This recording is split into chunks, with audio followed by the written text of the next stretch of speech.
Hugasan po natin ang ating chop-chop na pata. Iluluto po natin yan ng crispy chop-chop pata.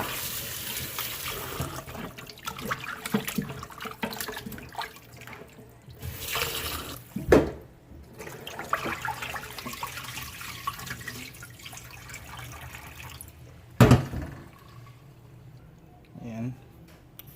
So pagkatapos pong mahugasan, maglagay tayo ng asin. Ayan. Isang kutsarang asin.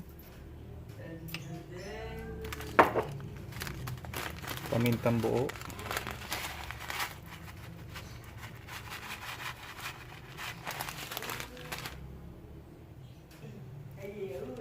Laurel.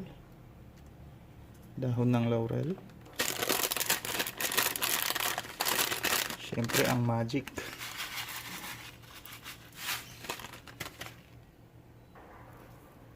Sibuyas.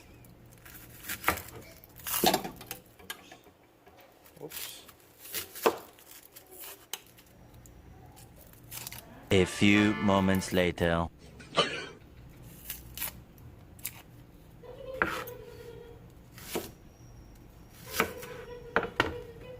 Ayan po. Bawang.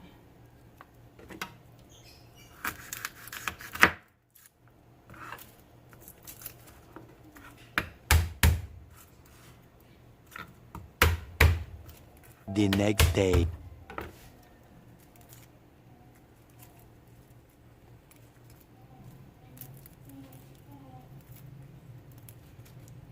Ayan.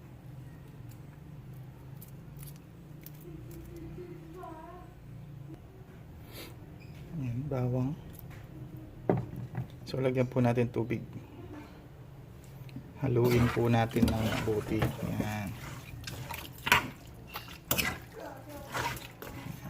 Okay na yan. Ayan, tubigan na po natin.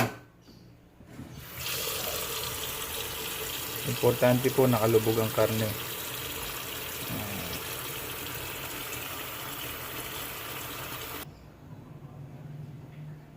Ayan siya.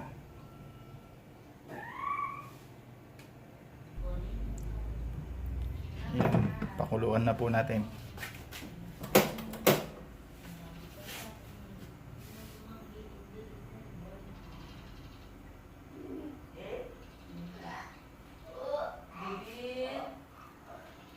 Hintay po natin lumambot. Ayan na po siya after 30 minutes. Ayan. Konting linis lang po.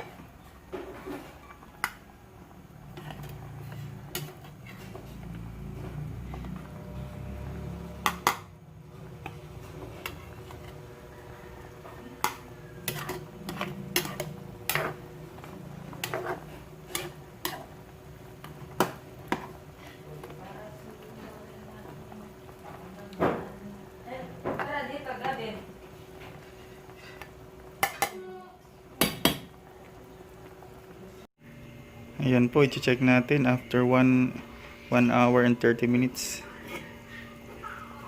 Ayan. So, malambot na ho yan. Pwede na ho natin patayin. Okay.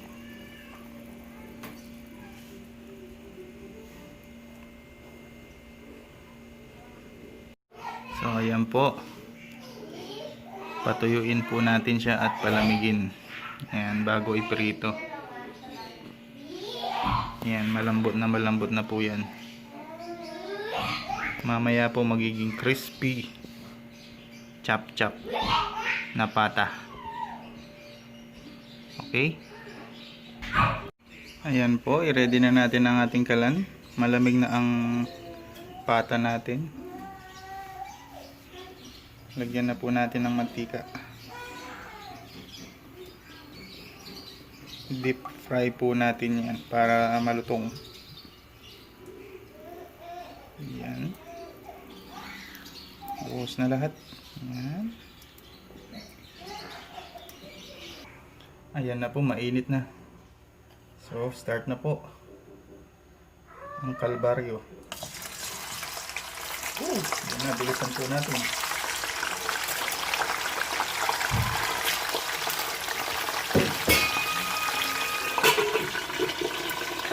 Takpan po natin.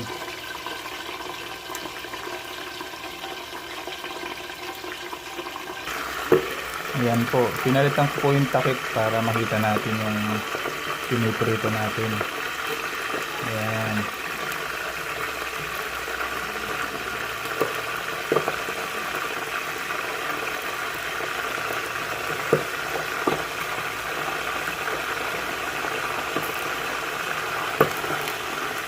Mag-ingat lang po ha.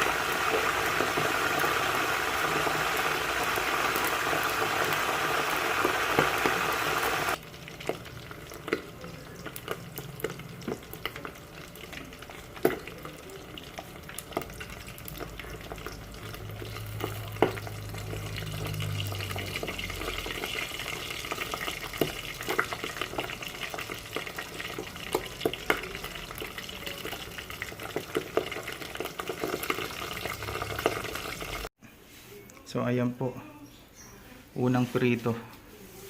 Ayan, mamaya pipirito pa natin minsan yan na mabilisan sa mainit na mantika. Ayan. Sige po, palamigin ko muna. Bye bye. Ayan na po, ikalawang pagpiprito. Ayan, malutong na po yan. So luto na po.